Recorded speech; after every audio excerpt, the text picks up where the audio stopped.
What is up, NCC Youth family? Man, it's good to be back with you guys here in 2021 for our new series, For Real. Can we real quick give it up to Chloe for last week's message and perspective on the boll weevil? I know I'd heard of it, never thought of it in that way, so shout out to you, Chloe. That was an awesome start to the series.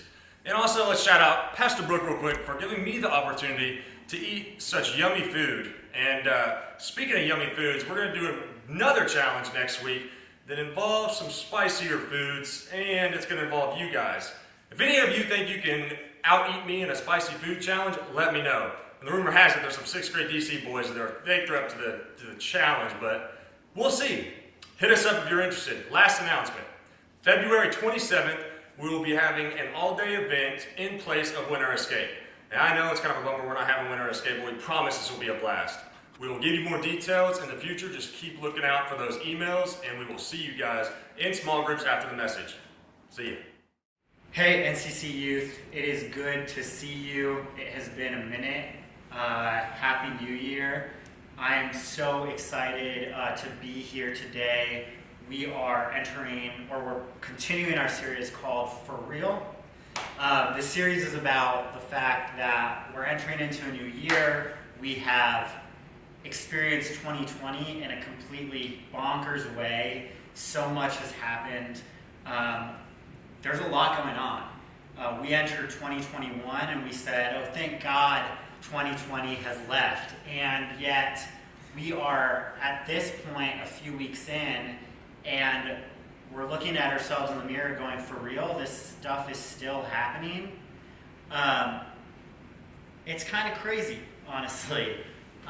But this series is really important, right? Because it's super critical to realize that there are so many times where we go through seasons, and there are times where we need to look at other people to borrow their faith a little bit, because it's not our own faith isn't enough, and there's a huge reason why God put us all on this earth together and why we have each other. So I'm really excited to continue this series called For Real. If you don't know who I am, my name is Santi, and I have been around for a while, and I'm excited to be a part of this conversation.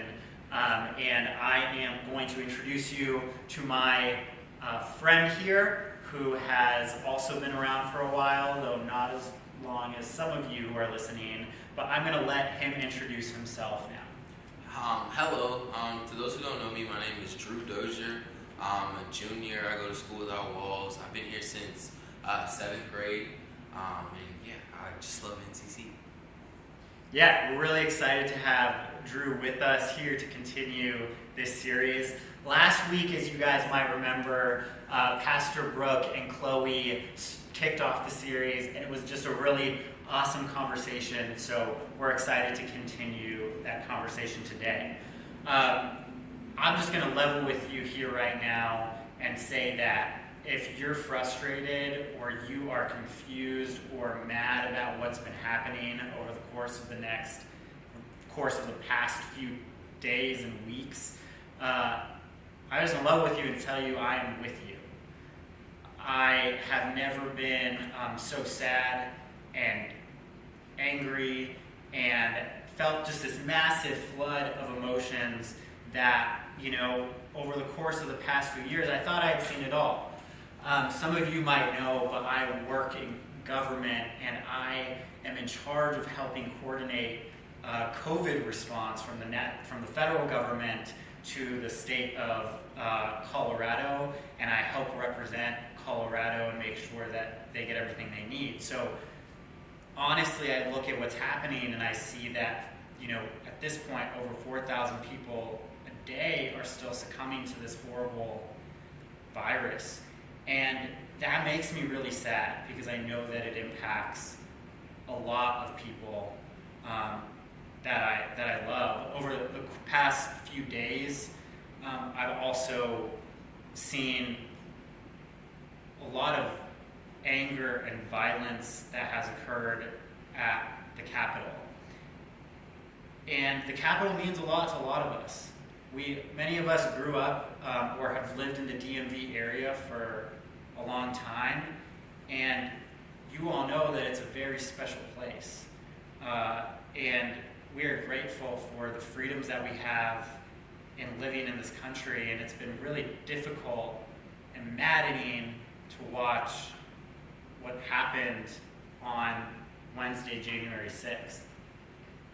At the same time, I'm just going to continue to pile some stuff up on here. I've also experienced a situation where my grandfather, and many of you who know me know that my grandfather is one of the most important people in my life, was admitted to the hospital for pneumonia. And honestly, I found out on January 6th that he was going to have to go there, and I just was thinking to myself, why? Like, of all the things, he's decently old, he's lived a lot of life, he's in his late 80s, and my heart was just broken because I knew that I was so unclear as what was going to happen. So, like I said, leveling with you, I know many of you are going through a whole lot of different things. You're starting the second semester of the school year, and you're annoyed that you have to stay at home, and you're annoyed that you can't see your friends, and you miss your friends.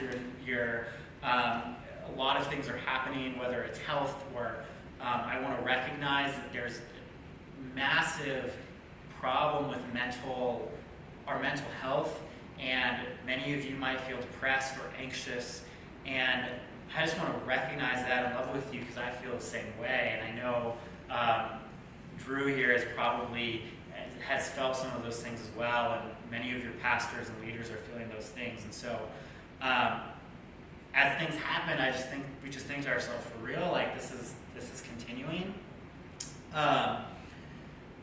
But I mentioned earlier that we were placed on this earth for such a time as this to be in the communities that it might seem like random chance to you, but it's not.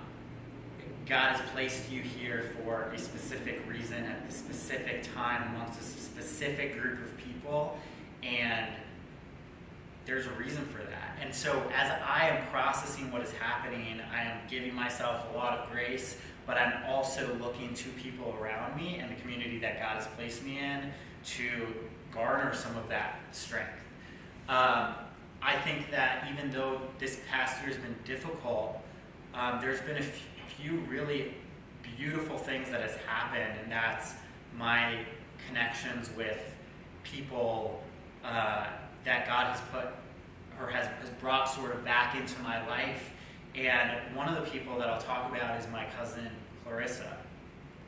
We did not grow up together, and but she is my mom's older brother's daughter, and she, over the course of the past, she's my age actually. It's kind of funny. She's probably a few months younger than me, and we had known each other. I mean, we've been to family gatherings together, but we were never really close. But it was strange is that we just sort of started tracking and connecting to each other more and more. It was over social media, it was over Instagram, over the course of the past few years and years specifically. And she's experienced a lot of difficult things over the past few years. And honestly confessed to me that she was mad at God and mad at all sorts of situations that she had been dealt. And as she was discovering different things about herself, she would ask God questions like, why did you create me this way? Or why are these things happening? And was mad at God and mad at others who were maybe judging her for who she believed God created her to be. And it was a situation where we got to connect on that, and she started asking me questions about God. And a few months ago, it brought absolute tears to my eyes when she said, this is not the God, Santi, that you talk about is not the God that people have thrown at me over the course of the past few years. The God you talk about and the Jesus that you talk about is loving and loves me for who I am. And it just brought me to a place of just was humbled and grateful that even in the course of all of these things, I had to look at these situations where God was still working. God is still working, whether it was through me or whether it was through other people in Clarissa's life, that she finally recognized that God loved her. And while she might not have at this point have fully devoted herself to following Jesus, there's so much that can be said that she knows that the God of the universe created her as she is, and I get to be a part of continuing to tell that story to her and reminding her of that. And these types of things just happen all the time. And I think about, even though my grandpa was going through a lot of stuff the past week, I talked to him a few days ago, and he was just in such good spirits and was just talking to me and encouraging me about how this man had lived through World War II, and this man had lived through civil wars in El Salvador, and being afraid that his daughters were going to get killed.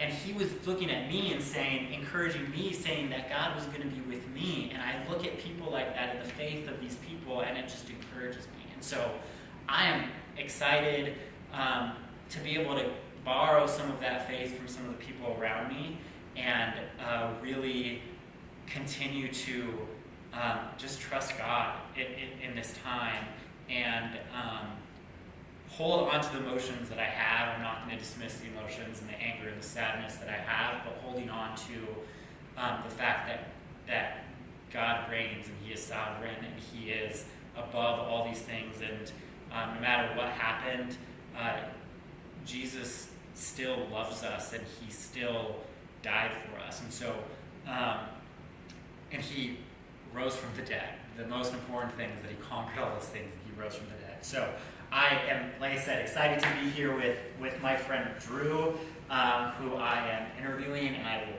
promise you I'll stop talking now. But I am going to throw it over to Drew, because Drew, I want to know from you. I shared a little bit about myself and who inspires me and what has inspired me over the course of all this time. But I would love to know from you if you could tell us who inspires you, and why you're choosing to tell us about that person. So the guy who inspires me is actually, funny enough, someone who I met pretty recently, towards the beginning of the pandemic, quite honestly. His name is Fred. He plays football like I do, but he's in college, so he's in his third year of college. And Fred's story is just really interesting because he's never had a lot. He came from Ward 8, which if you live in DC, you know, probably is not the best ward. He went to Ballou, which, if you're familiar with DC schools, you understand. But long story short, it's not the best school environment for learning or really just safe existence. But what struck me about Fred was seeing pictures of him his freshman year and where he's at now.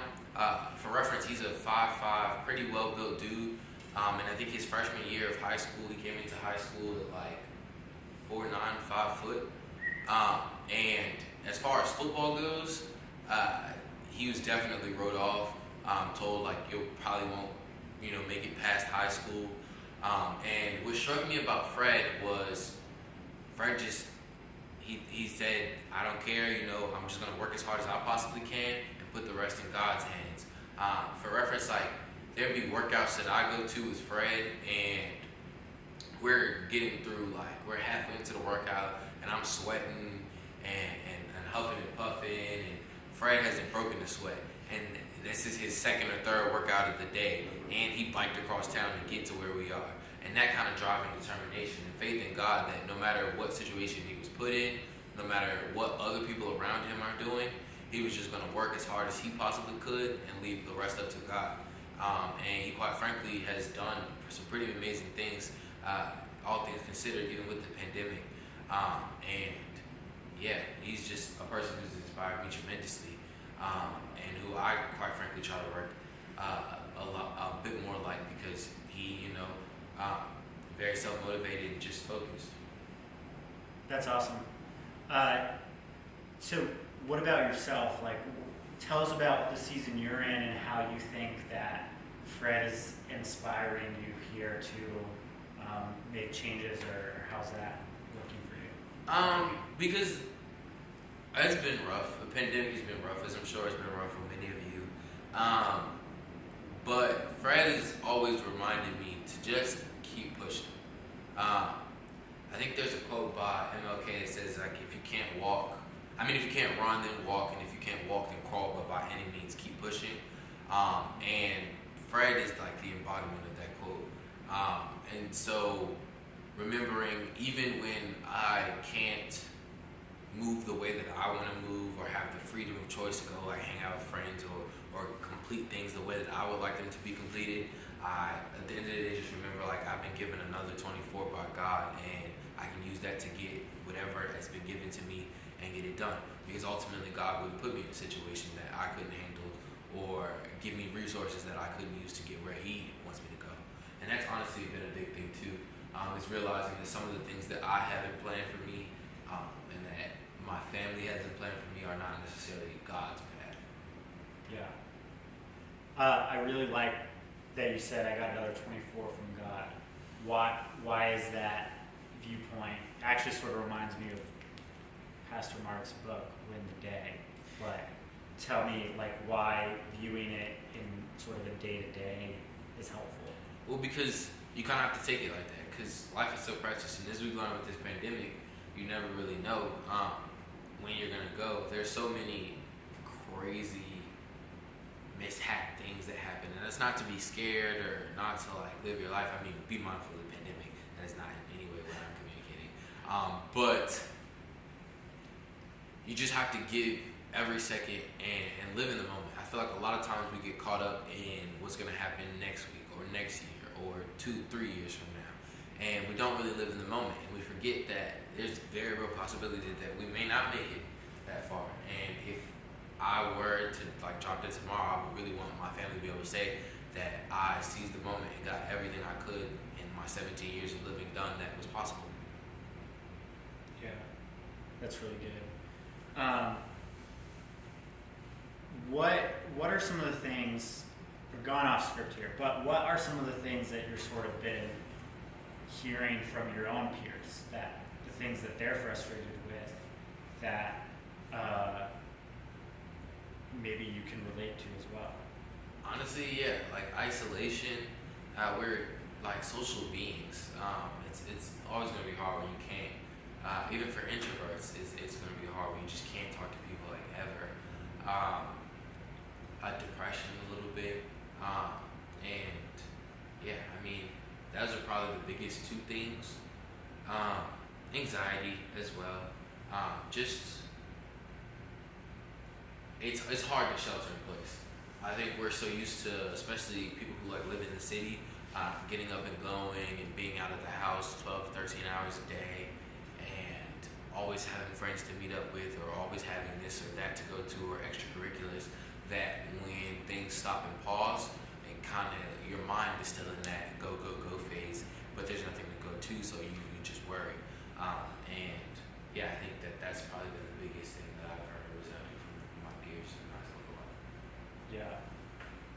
Yeah, we definitely, I think, and I remember even when I was in high school or middle school, like there was so much that we wanted to do, because it was always like, you got to do this, and in DC you have to do this in middle school so you can be prepared to go to high school, and then in high school you got to do these things so you can prepare to college. Right before this, Drew was like asking me about some college stuff, and that's just like always on the mind, is like, what is the next thing? And so just to tie it back, it's like, if thinking about the day, like what can you do today? What are the lessons that you learned today?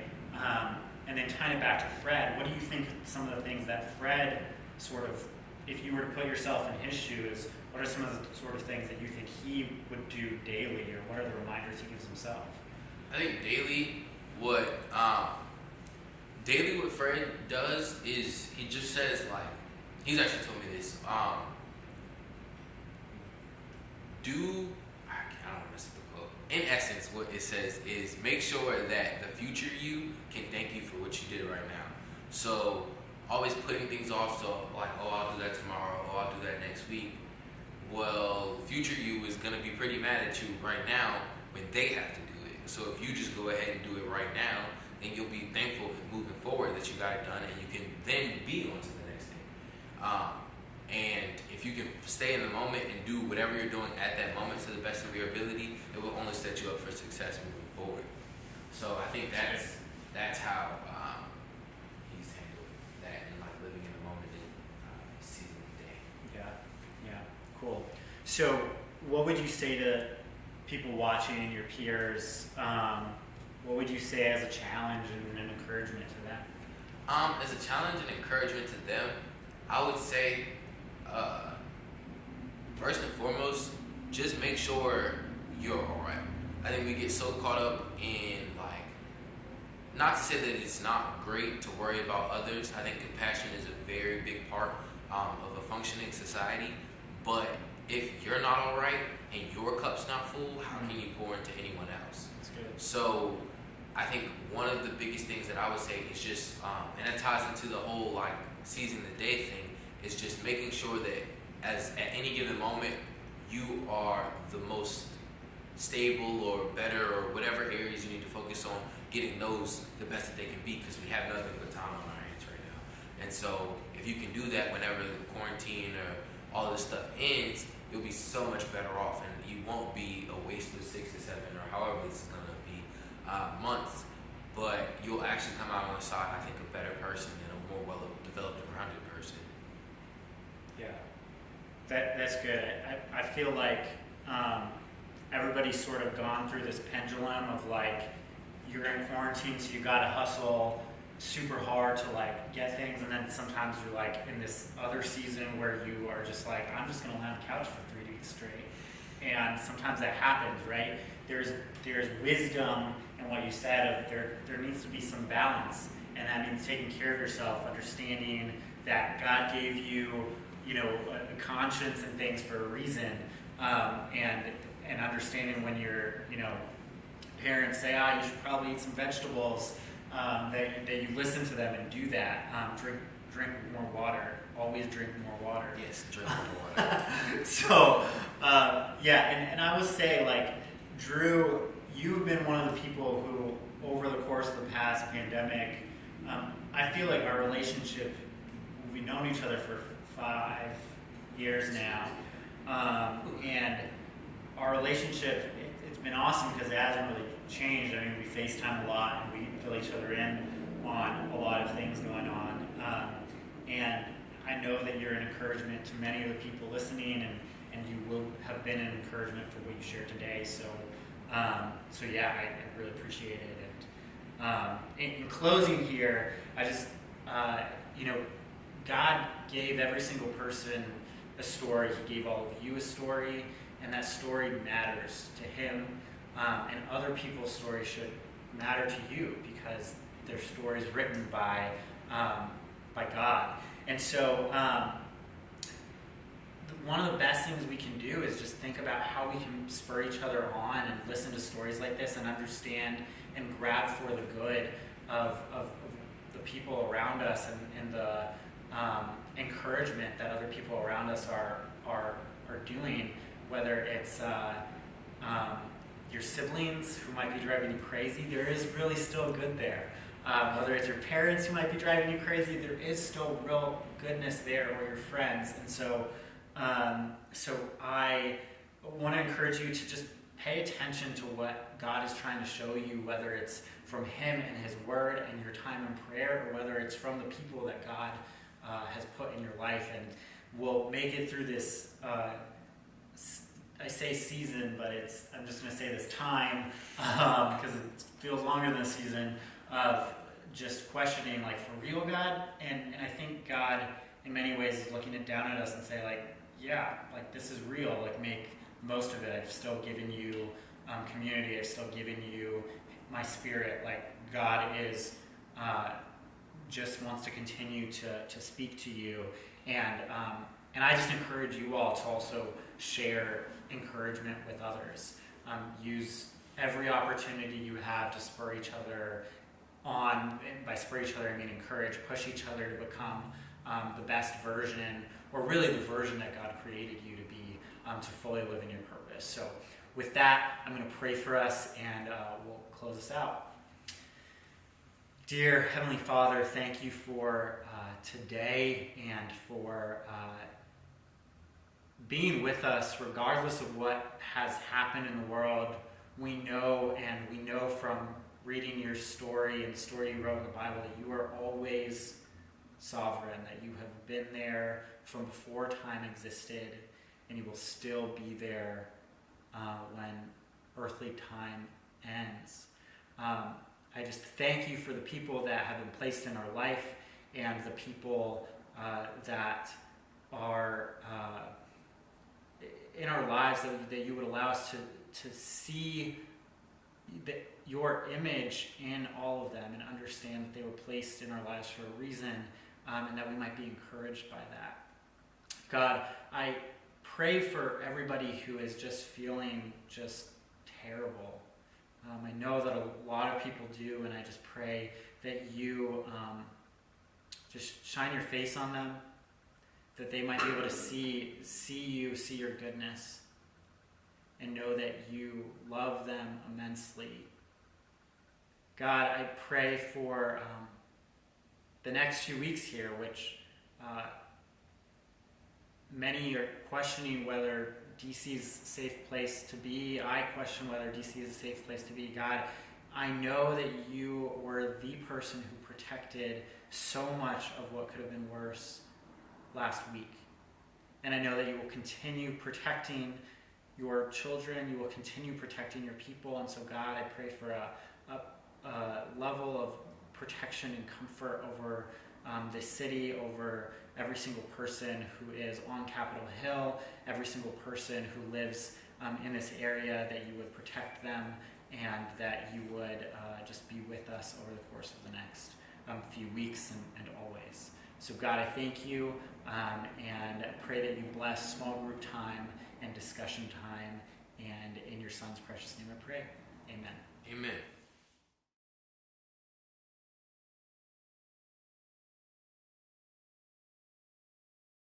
What is up, NCC Youth family? Man, it's good to be back with you guys here in 2021 for our new series, For Real.